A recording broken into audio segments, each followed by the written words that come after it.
קמפינג בצפון, כל המשפחה מסביב למדורה. ליל קיץ מושלם כזה. וברקע, קולות נפץ, פגזים, ירי. פתאום אני מבינה שזה פשוט ממש ממש כאן. אחד הסרטונים שזעזעו אותי במיוחד היה סרטון שבו רואים אב שמחזיק את 3 ילדיו, ככה מחבק אותם כשראשיהם שמוטים והם ללא רוח חיים. ואני מחליטה מאותה נקודה שאני יותר לא שותקת. אני, כמי שנולדה קצת יותר רחוק מהקצה, את העולם שלה מוגן, שיש לה קורת גג, מיטה לישון בה, המון דברים שהם מאוד מאוד לא מובנים מאליהם. אני מאמינה שאסור לנו להתעלם. אני לא מבינה בכלל את המלחמה הזאת, אין לי מושג מי נגד מי.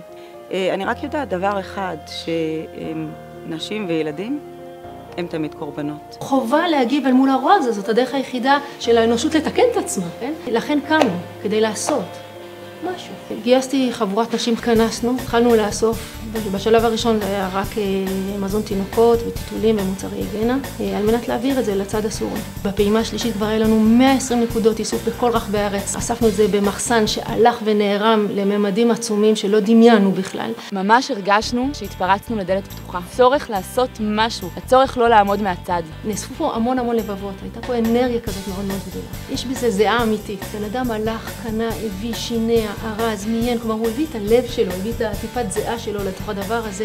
באיזשהו שלב אמרתי, אבל איך? כאילו פתאום לא ידענו איך להכיל את כל הכמות הזאת, ולא האמנתי שזה הגיע לכמות אנשים ולכמות של הציוד. הלב שלי יצא, כאילו זה היה מטורף.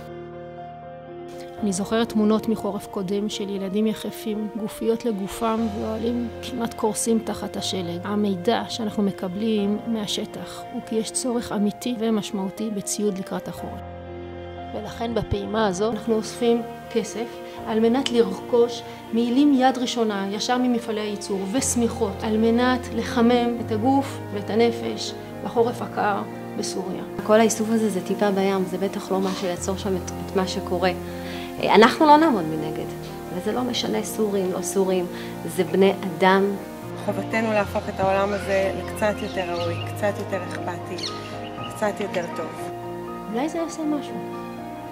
אולי במקום להילחם במלחמה, הטוב הוא גם צורת מלחמה, כן? להוסיף קצת טוב.